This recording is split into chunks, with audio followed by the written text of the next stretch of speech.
Hi, I'm Dr. Kenneth Qiu. I'm here with Dr. Jeff Venstrom with Grail. We're here to talk about multi-cancer early detection screening and your Galleri program. And we're actually here sitting at the Washington, D.C. office. So, Jeff, thanks for joining me this morning. Thanks for having me. And let's get started. So, what exactly is the Galleri test and what is multi-cancer early detection? To me, multi-cancer early detection is three things. One, it's a revolution in population health. It's the newest way to screen for multiple cancers at once with a simple blood test.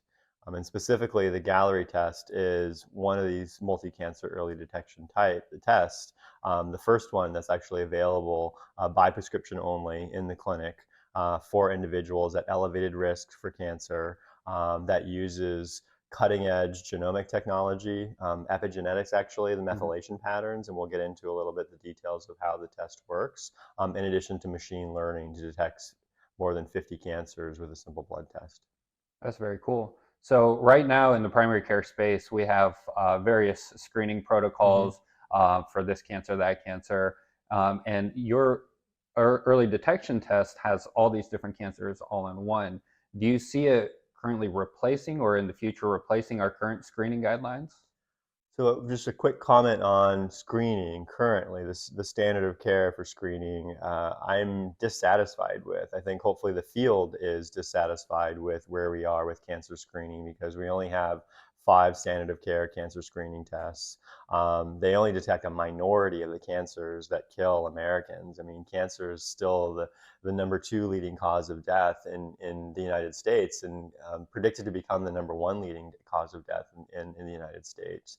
And the current standard of care of screening to me is just unacceptable. And so I have this huge sense of urgency and really trying to change the paradigm. And part of that problem is that more than 80% of these deaths that happen every year are attributable to cancers that don't have available screening. So that's also why I think this test is so important. It's because it's filling this huge gap where there's nothing currently available for screening for sarcomas, pancreatic cancers, some of these very highly lethal cancers don't have screening options.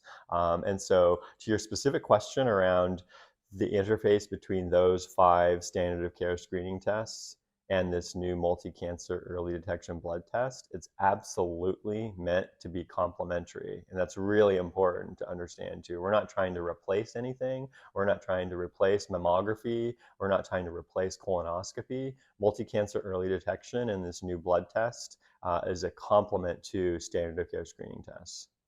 Gotcha. And to clarify that point, because you are checking for all the cancers that we're currently screening for, the five Correct. ones that you mentioned, right? And so as of now, still recommend USPSTF guidelines, Absolutely. and then this is an adjuvant add-on Absolutely. complement. Absolutely. Yeah. And to me, it's intuitive too because we're doing two different things, right? We're not imaging based. A lot of the standard of care screenings are imaging, like low Mhm. dose CT for lung cancer and mammography. Those are imaging based techniques. This is a blood test. We're testing a different compartment, right? We're Mhm. actually looking into the blood with, based on the fact that cancer cells spill DNA into the blood, and we're able to detect that. So again, a completely different technology, a completely different compartment that we're assessing. So to me, the complementarity piece is key. Right. And you were talking about the methylation and differing compartment, and so this is brand new technology that we haven't really experienced in the mainstream. So broadly speaking, how does it work? It's based on a common cancer signal that we've been able to identify using genomic technology and specifically epigenetics. So one of the hallmarks of cancer is an abnormal methylation pattern. That abnormal methylation pattern, essentially methyl groups on top of the DNA. These are not changes in actually the DNA themselves. These are changes on top of the DNA that change gene expression, Mhm. can either turn on or off genes. And through years of research to really understand, discover, and develop this platform, we've identified this common cancer signal that is detectable by a blood test that can assess DNA from the tumors that are spilled into the blood, assess this common cancer signal that is encoded by the methylation changes in the DNA, and use a machine learning algorithm to filter away all of the healthy DNA that we have circulating in our blood at all times and detect essentially that needle in the haystack, that very rare circulating tumor DNA. Yeah, and you've mentioned it's taken years probably to Hmm. develop the training for the machine learning and to figure out exactly what sequences. As it is today, do you feel like you guys have a pretty good handle, and how is that technology developing? Yeah, so we take the development of this test very seriously and very rigorously too. And so the company was founded in 2016. Immediately, we started doing different tests among patient samples to understand first and foremost what technology would be most powerful. Would it be the ability? Would it be using mutations, for instance, or using methylation? So we've done a lot of work and research to really understand that the methylation platform was going to be best in class for being able to detect a common cancer signal to get to more than 50 types of cancers with one blood test and one technology, and B, to make sure that this was the right way to move forward. So years have gone into the assay development piece, and then we take the clinical validation very, very seriously too. And so some of the research that I really encourage people to who wants to learn more about this has been published in peer-reviewed papers, Annals of Oncology, for instance, and those are all available on our website. So it was really important that we initially compared different technologies to understand what would be the best technology to move forward into the product, and B, that we that we actually validate this among individuals, that we validate this in patient samples, and that we do rigorous clinical validation and clinical trials to really support the evidence that is needed to change the practice of medicine.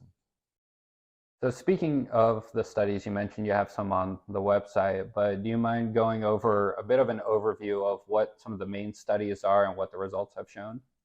Sure. Yeah, we've are undertaking the largest clinical development program for a multi-cancer early detection test in history. I would say probably for cancer screening in history. So we have 8 current studies ongoing that capture 335,000 individuals. So 335,000 individuals is the largest clinical development program that I've ever been involved in. Again, those are divided over 8 studies. 2 of them have already been completed. The CCGA study was our formative clinical study of 10,000 individuals. That was a case control study, and that is really where we developed and validated the test.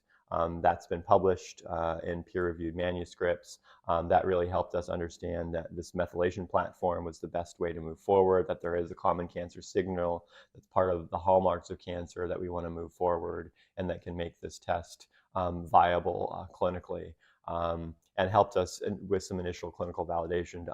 The next study that we just presented at the European Society of Medical Oncology was a really important study for us too, because, and for the field, it was one of the largest multi-cancer early detection prospective return of results intended use population studies among 6,600 individuals that were enrolled in this study. They were asymptomatic.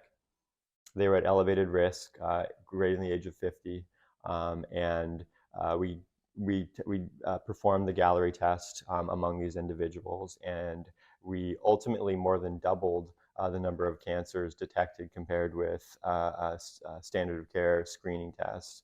So we found a lot more cancers with this blood test. Importantly, 50% of those cancers that we found were early stage, so stage 1 and stage 2. And that's really important to highlight, because we know that early stage cancers are so much more curable, and the survival is so much better if you catch cancer earlier. And so that's another big idea for this technology, is that the goal is to have we think annual blood tests, and we're trying to further validate that that's the right decision. It might be different for higher risk individuals, for instance, but annual blood tests for among elevated risk individuals that are asymptomatic, we think can have the capability to detect cancers earlier when it's curable. And so 50% of the cancers that we detected in this return of results prospective Pathfinder study were early stage, which was very reassuring to us too. The other components of that study, again, that was just read out, that is really seminal for this field, is that we also studied how the next steps happen. So I want to remind the audience too that this is a screening test and not a diagnostic test. And so the report is very simple. It's provided to the provider. The provider can share it with the patient or not. And it has one of two results. It's either no cancer signal detected, or cancer signal detected. And if that cancer signal detected is present for that individual, additional diagnostic workup is required, right? And importantly, the way we've designed our test is for the majority of patients where we're able to identify a cancer signal of origin, we try and help that provider on that next diagnostic journey so they don't have to revert to a full body PET CT, for instance, or a whole body MRI. We really try and guide that next directed diagnostic workup with our CSO, cancer signal of origin. And that can give the provider information about whether potentially the cancer signal is coming from the lung, coming from the gut, either the upper gut or the lower gut, the colorectal, the colorectum, or the pancreas. So we really try and provide additional information that can help that next step, the diagnostic workup. And that's what we found in this Pathfinder study, that the majority of providers actually followed the information provided by that cancer signal of origin report and help that provider make decisions around being more focused in that next diagnostic workup. Another really important piece, and again, I think I get so excited about this study because I think it's revolutionary for this field and for cancer screening by and large, and B, we also took, again, patient safety and patient harm very seriously too. So we looked at safety signals. We found no serious adverse events. We found an aggregate of 4 adverse events, and 2 being related to phlebotomy. 2 were actually even before the diagnostic journey started. And we also looked at patient-reported outcomes, and we wanted to assess anxiety, depression, and among those that had a positive signal, there was a slight rise in anxiety. We also followed those patients to make sure that this wasn't permanent, and in the majority of individuals that had that rise in anxiety, it resolved at 12 months. So again, we take patient-reported outcomes, we take patient safety and the possibility of doing harm to patients very seriously, and so that's why we're studying it again in 335,000 individuals in aggregate for our clinical development program across 8 separate studies. If I have time, I'd love to get into a little bit more of the details of the largest study within that clinical development program, but I'll pause. Sure. So we'll take an aside from the studies to talk about the follow-up. First, I want to highlight the fact that this test, assuming all is well, which it sounds like it's going very good, it can test for more cancers, get it earlier, and tell you where it is, right? Exactly. Cancer signal of origin, which Right. is pretty cool. And so you mentioned for patients who test positive, they have to go under a diagnostic workup. Correct. Do you guys have a protocol or any sort of assistance if there is a positive? We do, yeah. And because this is so new and a lot of providers are getting this test for the first time and getting a positive test for the first time, we take both medical education and that we call it post-positive support very, very seriously. And so within 24 hours, an individual from our medical team will reach out to the ordering provider just to see if there are any questions that have come up because of the positive report, to, of course, remind them that this report has come back positive, and to educate around multi-cancer early detection, to educate, to maybe go through some of the literature around the cancer signal of origin, the location-specific information that we try and provide to the provider, and have a conversation around potentially next steps. And so that kind of personal, individualized post test support is, I think, really important. We also, again, have intentionally designed the test report to be very user-friendly. We've gone through a lot of focus groups and really asked a lot of patients, a lot of providers, what's helpful information to receive on a cancer screening report. And so we actually just launched a new iteration of the report. We're constantly looking for feedback, and I encourage anyone who's ordering a test or has an experience to reach out, to go to the website to provide feedback to us, because we're constantly iterating and trying to make that report easier to read, easier to understand. And so where we are right now, I think it's very easy to understand. It's very simple. It provides additional information if the provider wants to read more about it. So in addition to the report, we have the medical team at Grail that reaches out to the provider to provide additional information. I think that's the extent of the support. Okay, that's pretty great. And going back to the studies, to do context, there's a lot of patients, and they're mostly done in Europe right now. Is that right? The studies that have been done, Pathfinder, or are they mixed UK and US? Yeah, sorry for the confusion. So the study that I mentioned, the Pathfinder study, and then the follow-on study of that is Pathfinder 2. Mhm. That's also an ongoing study. Those are both US Okay. studies. Same with the CCGA. Okay. So no, the studies that we've done so far have all been based out of the United States, Okay. and that's where we really both developed the test, clinically validated the test within the North American population, and that's where the publications are that we have to date.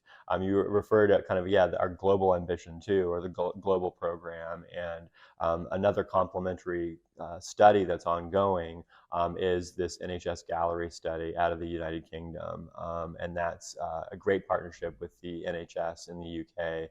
I mean, that's 140,000 individual randomized clinical trial to really demonstrate the clinical validity and clinical utility of this test when it's returned to providers, and again, or not, for the randomized control arm.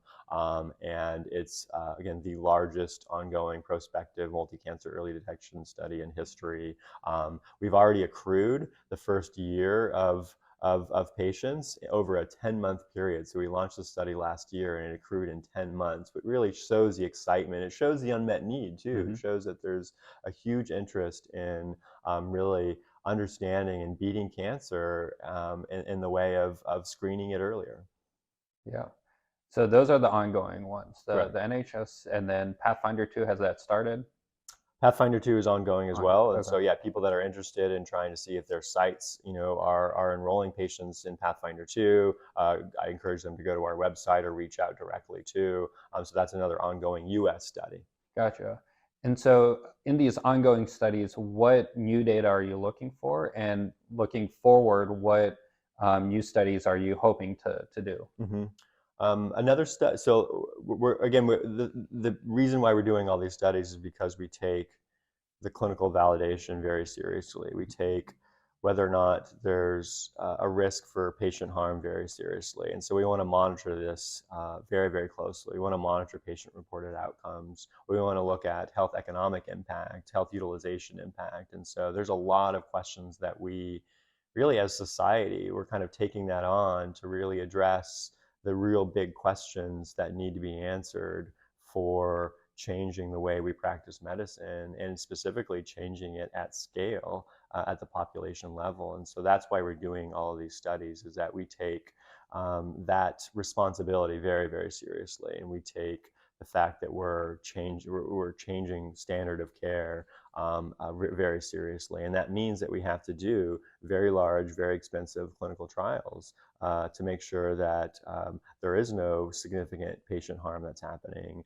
and that this test is rigorous and it's doing what we expect it to do in a lot of different populations too, right? Health equity we take very seriously too. We think that this test has a huge opportunity to democratize cancer screening. For instance, for someone in a rural population, getting access to a CAT scan for the standard of care low dose CT scan Mhm. for lung cancer is a challenge, right? And so given the opportunity potentially to send a phlebotomist to that patient. What we've done in the United Kingdom as part of this NHS Galleri study is we've sent buses to very remote areas of the United Kingdom, buses that actually have lab facilities, trained phlebotomists, trained clinicians that can consent the patient as part of this clinical study, but importantly get this test to very rural populations that otherwise wouldn't have access to cutting edge technology. So we really take health equity very seriously. We think that this simple blood test for cancer screening can really help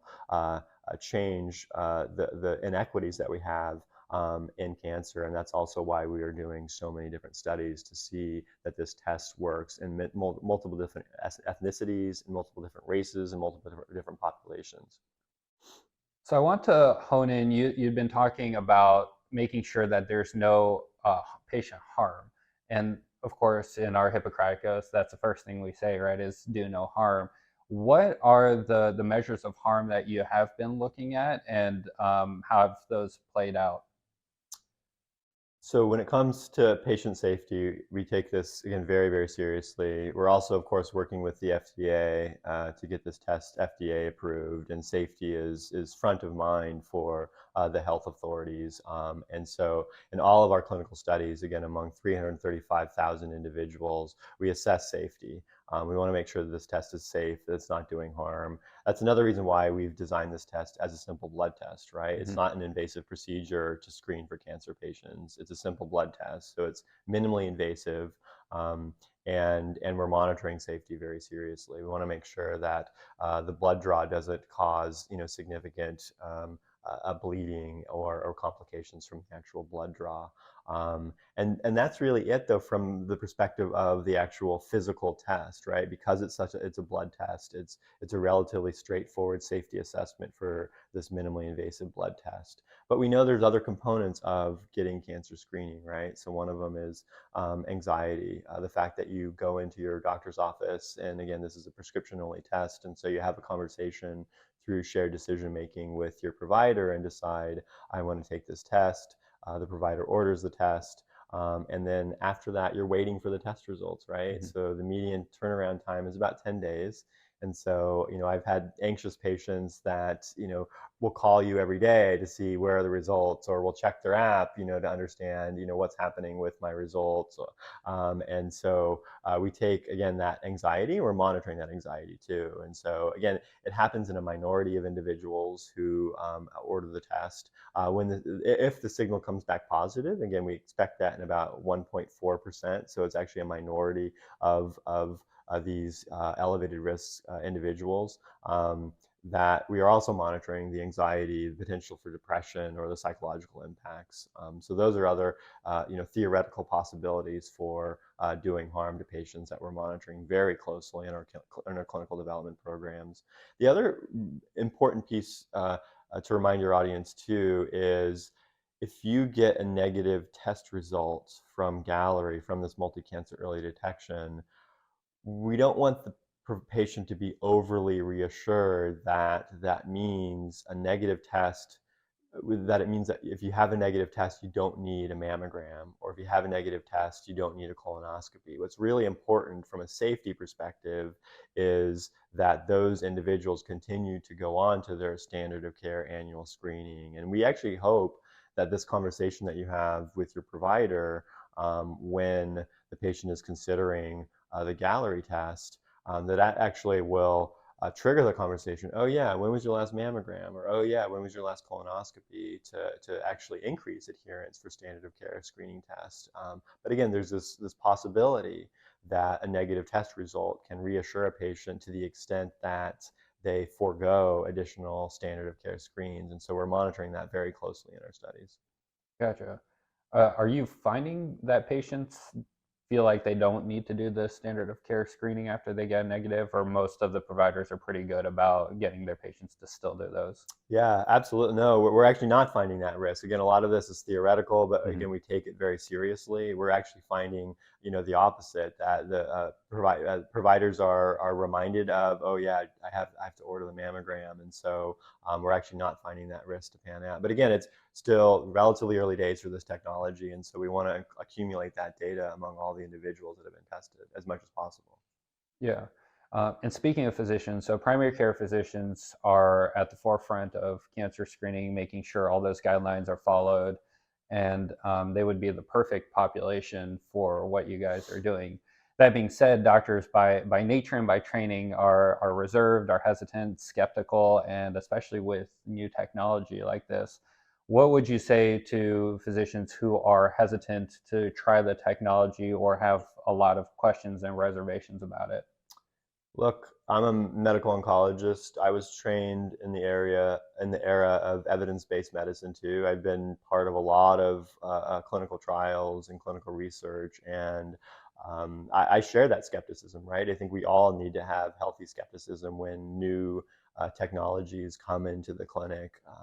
And what I would say to those clinicians is, educate yourself, is look at the data, read some of our publications, read some of the publications in this field of multi-cancer early detection, return to even some of the basics of what are the hallmarks of cancer, what is, methylation and epigenetics. I do think, first and foremost, just, continuing medical education, right, is a fundamental part of our field, and a fundamental, I feel like, responsibility of clinicians that are taking care of patients, is that we stay up to date on new technologies, we educate ourselves on the newest literature and the newest opportunities for, changing standard of care. And so, and keep track, stay involved, try and get involved if the provider is interested too, right? We have ongoing clinical studies like the Pathfinder 2. We have that United Kingdom study that's ongoing. And we have a real interest too in partnering with clinicians to understand the real world data, essentially the real world performance of this test, because it's one thing to prove and clinically validate this test among huge populations of clinical trial participants, but it's also another opportunity to understand how this test is performing in the real world outside of the clinical trial program too. And so we actually have ongoing real world data studies, and that's another opportunity for clinicians to not only better understand the test, to use the test, and then to monitor the test in a kind of careful way and submit that data for peer review publication and for an aggregate cohort assessment of how this test is performing in the real world. So can clinicians right now participate in your ongoing They can, trials? yes. Okay. Yeah, so I encourage people that are interested and are running clinical trials to reach out. We can have a conversation around which potential trial or which real world data study might be relevant for their healthcare practice.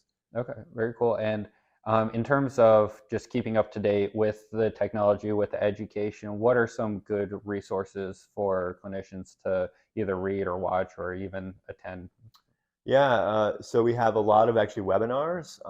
We're constantly, again, education is so key, to your point about this being a new technology, and we as physicians taking the Hippocratic Oath and making sure that, we first do no harm and that we inform ourselves that we're committed to continuing medical education. And so we're constantly, every month we're doing, some kind of webinar. And those webinars, I've been part of some of those too. They're actually a lot of fun and very informative too, because we often bring in clinicians who have real world experience with the Galleri test and talk about their experience, talk about some of the patient cases, talk about the decisions to do an MRI or a lung CT scan, talk about their experience with this cancer signal of origin score that we give the individuals to help localize the tumor, or at least localize the diagnostic workup after the positive screening test. And so the webinars are a great resource. We have both grail.com and galleri.com, so two websites where we're constantly putting new information, like as the Pathfinder results, that recent large clinical trial that came out, we put those results up on the website. Obviously, peer-reviewed publications too. We have those available. We have a whole library of information. We also are constantly pushing abstracts out too. So as we're committed to, as if we ask a question, if we test a hypothesis, we'll externalize that information and as quickly as possible. So we have a lot of abstracts at large conferences. And we actually had 3 abstracts here. We're sitting in Washington, D.C. That's why I'm here at the AAFP meeting, the family practice meeting. And so we had 3 abstracts here as well. So a plethora of resources. And I would say the website is the easiest, kind of fastest way to get information. They could also reach directly out to us. We have a large medical team, or a growing medical team, I should say, at Grail. Again, that's really charged and passionate about educating other providers on the evidence on this new technology. Yeah. And so where do you see you guys being in about, let's say, 5 years in terms of just utilization, maybe even cost and coverage, and just the whole ecosystem around the test?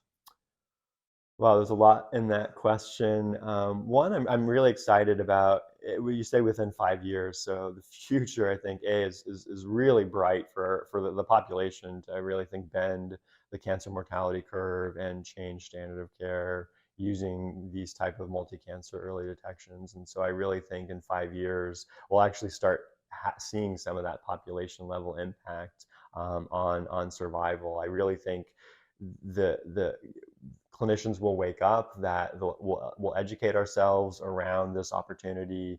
We'll start using it a lot more. in elevated risk individuals. We'll start detecting cancers earlier, sending patients to curative therapy rather than palliative therapy. And I really think this is going to completely change the way we screen for cancer. Currently, the test is $949 is the list price. It's available through either a patient-initiated telemedicine portal or through their provider. It's prescription only. We're constantly trying to generate that evidence and work with payers to get reimbursement for this test. So I'm optimistic in 5 years we'll have some form of reimbursement for this test.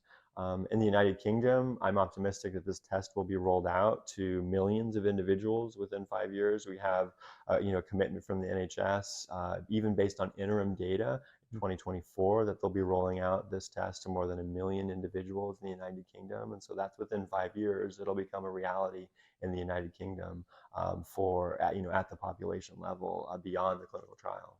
And the rollout to the million, will that be a study or is that just No, to? well, that's evidence-based medicine that's driven by evidence that will generate in this NHS Galleri study. So a Mhm. review of the interim results will trigger that. Again, if we don't meet our primary endpoint, it won't be rolled out.